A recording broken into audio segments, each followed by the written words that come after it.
चीन से भाग रही बहुराष्ट्रीय कंपनियों को लेकर चीन चिंतित है। वह निवेशकों को समझाने में जुट गया है। चीन यह संदेश दे रहा है कि यह समय चीन से जाने का नहीं, बल्कि चीन की आर्थिक प्रगति में शामिल होकर लाभ प्राप्त करने का है।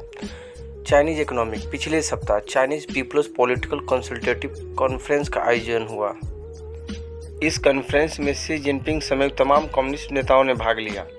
चीन ने इस कॉन्फ्रेंस के जरिए दुनिया को यह संदेश देने की कोशिश की है कि उसकी अर्थव्यवस्था काफ़ी मजबूत है और अमेरिका के बहकावे में आकर यदि कंपनियां चीन छोड़ रही है तो उन्हें आगे बहुत पछताना पड़ेगा, क्योंकि चीन कोविड से उबर कर फिर से सबसे तेज़ी से बढ़ रही अर्थव्यवस्था बनने जा रहा है।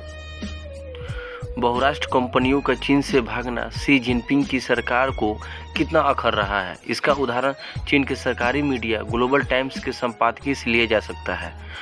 ग्लोबल टाइम्स लिखता है, अब इसमें तनिक भी शक की गुंजाइश नहीं है कि चीन अब आर्थिक प्रगति की राह पर लौट आया है और वह फिर से वैश्विक पटल पर एक चमकते सितारों के रूप में स्थापित हो रहा है। ऐसे में यह देखना विचित्र लगता है कि कुछ विदेशी कंपनियां अपने आर्थिक फैसले धारा के विपरीत ले रही है। चीन यूं ही परेशान नहीं हो रहा है, इसके पीछे कुछ गंभीर कारण है। अमेरिका और यूरोप की कंपनी न केवल वहां से पलायन कर रही है, बल्कि आर्थिक संगठनों और उनके प्रमुख की ओर से चीन के आर्थिक माहौल को लेकर गंभीर आरोप और आशंकाएं की भी व्यक्त की जा रही है। 4 मार्च को अमेरिकन चैम्बर ऑफ कॉमर्स इन चीन ने एक सर्वे जारी किया, जिसमें कहा गया कि चीन में काम करने वाले अमेरिकी बिजनेस हाउस अपने भविष्य को लेकर काफ़ी सशंकित है।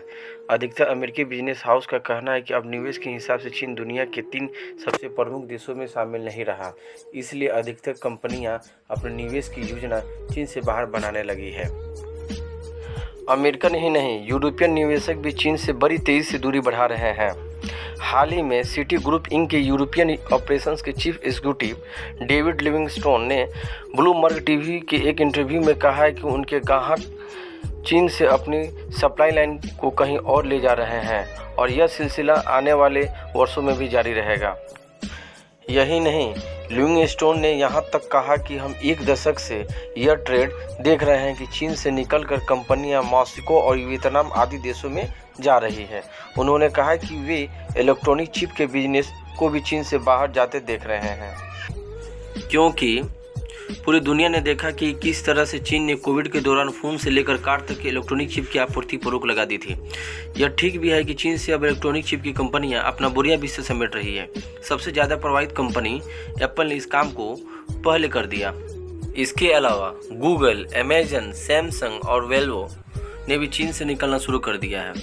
CNBC के अनुसार चीन इस समय न केवल इलेक्ट्रॉनिक बल्कि परिधान, फुटवेयर, फर्नीचर और ट्रेवल गुड्स का बिजनेस भी खो रहा है। अमेरिकन इंटरप्राइजेज इंस्टीट्यूट के सीनियर फेलो डेरेक स्कीजर्स का कहना है कि कमजोर होती चीनी अर्थव्यवस्था, कोविड के कड़े नियम, बदले की कार्रवाई के तहत व्यापार संबंधी प्रतिबंध और चीन के कई फ्रंट पर युद्ध जैसी स्थिति के बाद चीन में अब बिजनेस करना काफ़ी कठिन हो गया है। बहुराष्ट्र कंपनियों का चीन से मोह भंग एक दिन में नहीं हुआ है। चीन में मानवाधिकार का हनन, बौद्धिक क्षमता की चोरी, व्यापार पे कई प्रकार के प्रतिबंध, बाजार में मनमाफी घालमेल और कंपनियों के बोर्ड में चीनी कम्युनिस्ट पार्टी के लोगों का अनिवार्य प्रवेश, ये सब बाहर की कंपनियां लगातार झेल रही है। अब ये उनको नागवार गुजर रहा है, फिर चीन का लेबर पार्टी सिकुड़ रहा है। चीन का कामगार बुजुर्ग हो रहा है। गरीबी पर काबू पाने के बाद से चीन में मजदूरों का मिलना भी मुश्किल हो रहा है। कठोर लॉकडाउन में चीनी मजदूरों के पलायन को काफ़ी बढ़ा दिया है। यूरोपियन चैम्बर्स के वाइस प्रेसिडेंट बेटिना स्कियून कहते हैं, चीन के बारे में एक ही अनुमान लगा सकते हैं कि उसे लेकर कोई अनुमान नहीं लगा सकते और यह बिजनेस के लिए जहर के समान है। यही कारण है कि यूरोप की कई कंपनियां चीन में अपने निवेश के फैसले पर अभी कोई फैसला नहीं कर रही। वे देखना चाहती है कि चीन की ये अनिश्चितता कब तक बनी रहती है और उनमें से बहुत से अपने भविष्य के बिजनेस को किसी और देश में देख रही है। अमेरिका और यूरोप के साथ बिगड़ते चीन के रिश्ते भी बाहर की कंपनियों के लिए एक बुरा सबक बन रहे हैं। अमेरिका, ऑस्ट्रेलिया, जापान और कोरिया की कंपनियों को चीन में बुरा समय देखना पड़ा है। जापान और चीन के बीच तानातानी हुई तो चीन में काम कर रही जापानी कंपनियों को बाइकआउट का सामना करना पड़ा। उनके कंटेनर को जबरन पोर्ट पर रोका गया। चीनी उपभोक्ताओं ने उनके उत्पादों का बाइकआउट किया। जिस अनुपात में अमेरिका चीन की कंपनियों पर प्रतिबंध या रोक लगाता है, उसी अनुपात में चीन में भी अमेरिकी कंपनियों पर प्रतिबंध लग जाता है। चीन को अब ये लगने लगा है कि यदि व्यापार में राजनीति को घुसेड़ता रहेगा तो उसका परिणाम उसे ही भुगतना पड़ेगा, इसलिए वह चिंतित भी है।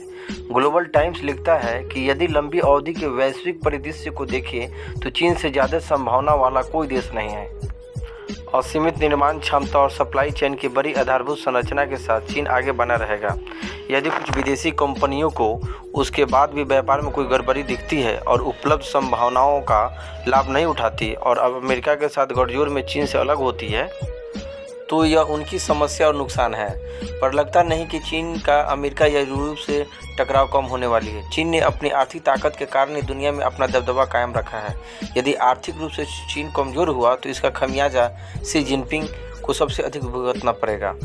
दोस्तों, अगर ये वीडियो आपको पसंद आई होगी तो please like, share and subscribe जरूर कर देना।